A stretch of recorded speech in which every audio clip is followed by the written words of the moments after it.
tatma'innul qulub. Itu orang-orang yang mengingat Allah hati mereka menjadi tenang, dan hanya dengan mengingat Allah hati mereka menjadi tenang. Jadi kalau misalnya hati kita kotor, hati kita cepat sedih, hati kita cepat marah, hati kita cepat down, cepat putus asa, berarti ada yang salah nih sama diri kita.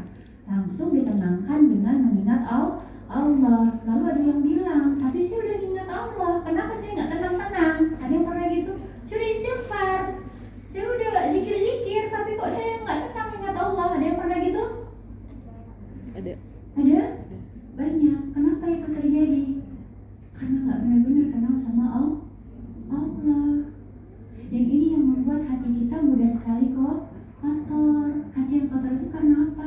Karena beberapa sikap kayak sedih, marah, takut, khawatir, kecewa, iri, dengki, dendam, hasad, sombong, ya kan? Itu kan penyakit hati semua yang membuat hati-hati kita kotor. Dan celakanya lagi, kita kadang-kadang lupa tentang hadis ini, bahwa Nabi Muhammad SAW bersabda, ketika kita berbuat dosa, Allah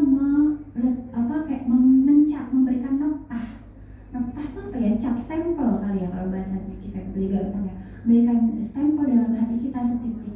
Kalau bikin dosa lagi titik. Kalau bikin dosa terus titik sampai hitam. Tahu tuh? Bila kalau terlalu banyak dosa, terlalu banyak kemaksiatan, atau ada lagi nih dosa yang tidak kita sadari, apa itu? Tidak menerima takdir Allah. Dosa enggak? Dosa. Ini yang paling nggak disadari sama perempuan. Contohnya apa?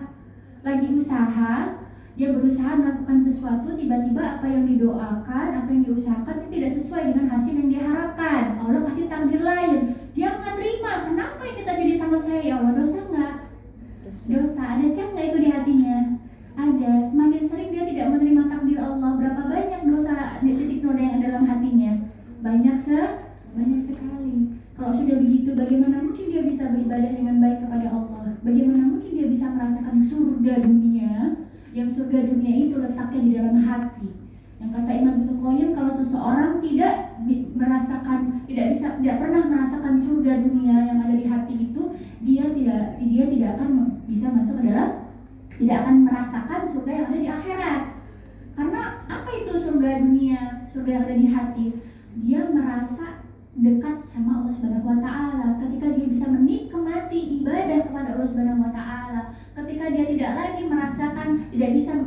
membedakan antara sedih dan bahagia, karena dua-duanya buat dia adalah bukti cintanya Allah kepadanya sebagai peluang pahala.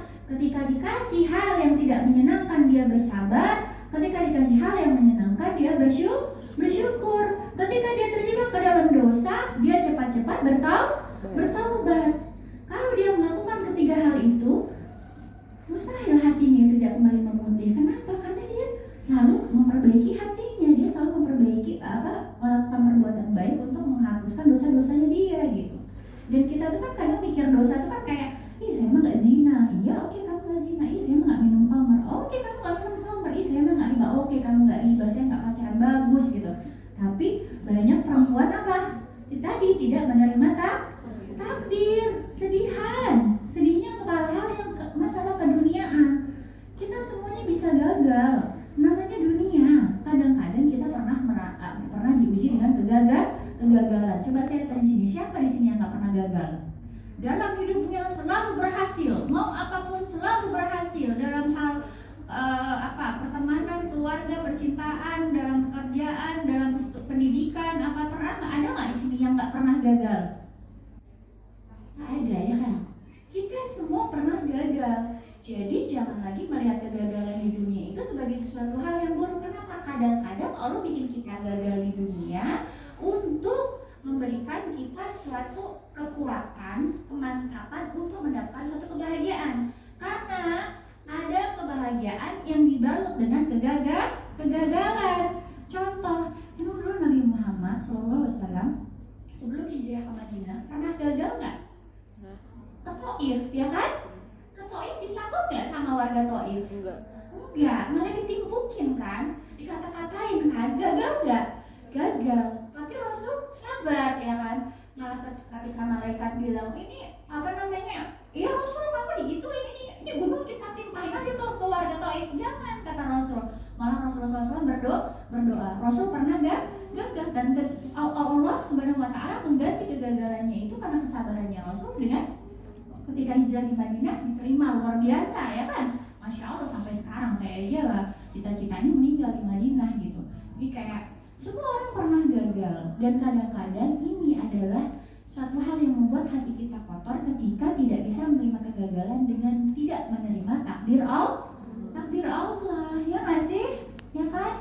Sedihnya karena kita tidak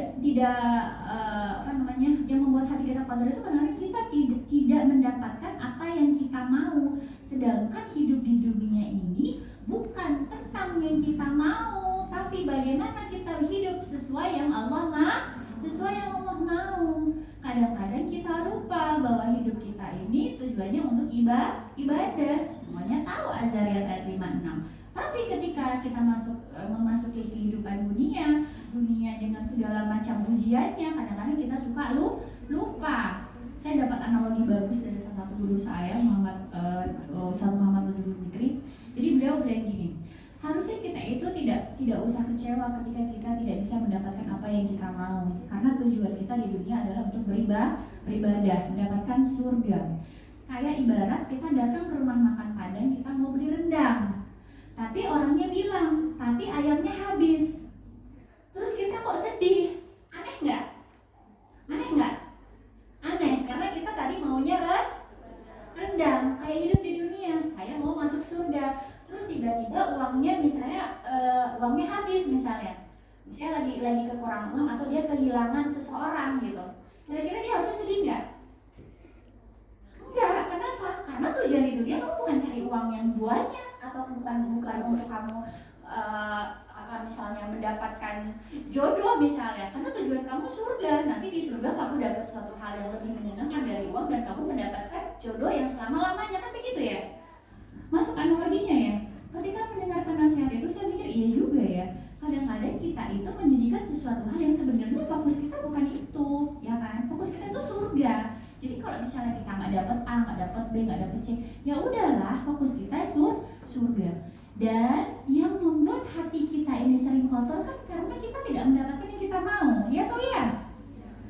Karena sekali lagi saya bilang, hidup bukan untuk memuaskan kemauan kita, bukan untuk memuaskan hawa nafsu kita, tapi justru mengekang hawa nafsu kita dengan keimanan bahwa kita adalah hamba Allah, bahwa kita adalah ciptaan Allah yang Allah atur sedemikian rupa di dunia agar nanti kita berhasil masuk ke dalam surga dan bertemu dengan Allah Subhanahu wa Ta'ala.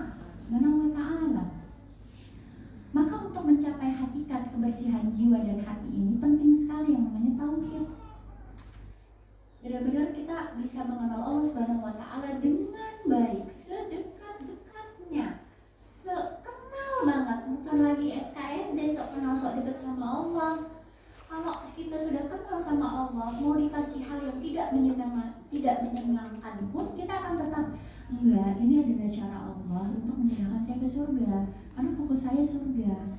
Karena ketika Allah ngasih kita hal yang gak ngenakin, kita langsung sadar diri, ya mungkin sholat saya masih kurang karena banyak dosanya, banyak gak khusyuknya, ya kan?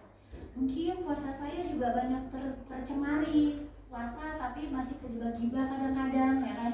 Mungkin sedekah saya masih kurang juga, dikit-dikit gitu. Saya sedekah banyakkan buat syafaatnya daripada buat Allah gitu kan. Kan ada yang sedekah biar ini biar itu gitu kan, boleh, tapi kan kalau karena Allah pahalanya lebih besar gitu kan.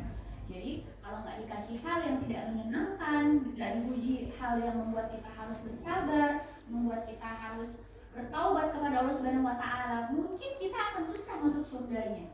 Kalau kita bisa menatap itu semua, insya Allah tuh nggak ada sedih, nggak ada marah, nggak ada khawatir, nggak ada hasad sama orang. Kenapa? Karena Allah Maha Adil. Allah nggak akan pernah salah kasih ujian ke hambanya. Maka jangan lagi bilang, kenapa saya yang diuji? Saya kan udah hijrah, kenapa bukan dia? Jangan gitu, itu kamu jahat sama Allah. Seolah-olah menganggap Allah itu nggak adil, Allah salah nih, harusnya dia bukan saya, berarti kok nggak adil ya Allah. Naudzubillah. Tapi banyak nggak yang ngomong gitu? Banyak. Padahal Allah itu Maha Adil, nggak mungkin Allah salah ngasih takdir gitu. Allah nggak mungkin salah ngatur. Justru Allah mengatur sedemikian rupa, makanya dari sekian banyak nih di hadapan saya, pasti masalahnya insya Allah beda-beda, ya kan? Jarang yang sama, kalaupun ada yang sama itu untuk saling menguatkan, tapi biasanya beda-beda. Kenapa? Karena Allah akan menguji sesuai dengan kadar kemampuannya. Dan kalau kita bisa memahami itu, hati kita akan selalu lapang, dan kita tidak lagi akan terjebak dengan dosa-dosa yang tidak kita sadari tadi. Yang paling nyebelin ini kan yang dosa tidak disadari ini tadi, tidak menerima takdir Allah. Kita nggak sadar titik-titik hati kita, di dalam hati kita ada titik-titik dosa yang banyak karena itu tadi nggak terima takdir. Padahal di surat At-Tahrim Allah Subhanahu wa taala udah ngasih tahu salah satu ciri wanita penghuni surga adalah yang dia menerima takdir Allah. Dan masalah hati ini luar biasa. Contohnya saking pentingnya ibadah hati, lebih penting, bukan berarti sholat apa nggak penting, itu kewajiban. Maksudnya kayak kalau kita nggak ngebarengi ibadah hati kita dengan ibadah zuhir, maka akan sia-sia.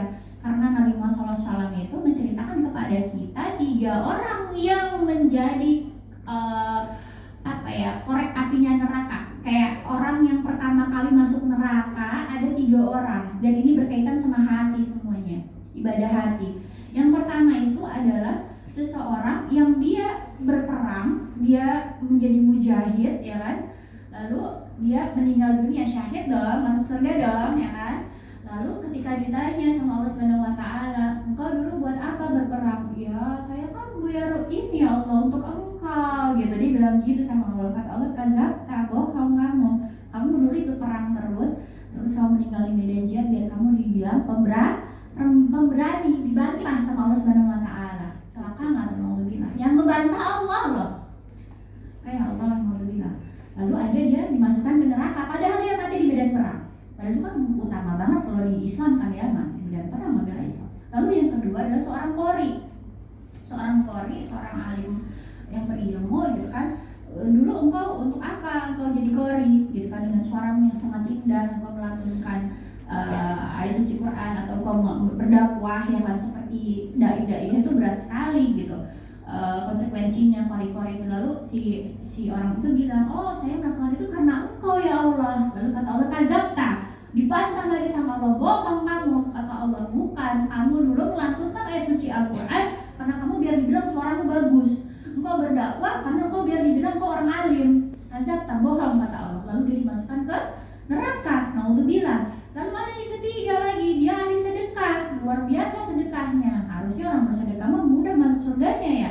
Makanya ini ditanya, "Buat apa engkau bersedekah dulu di dunia?" "Untuk engkau ya Allah." Lagi-lagi dibantah sama Allah Subhanahu wa taala, "Kadzabta," kata Allah, "bohong kamu. Kamu bersedekah karena engkau agar dibilang dermawan." Naudzubillah. Akhirnya apakah dia berhasil masuk dalam surga? Enggak. Justru ketiga orang ini di hadapan orang semua makhluk ciptaan Allah, manusia, dia duluan yang dimasukkan ke neraka. Naudzubillah.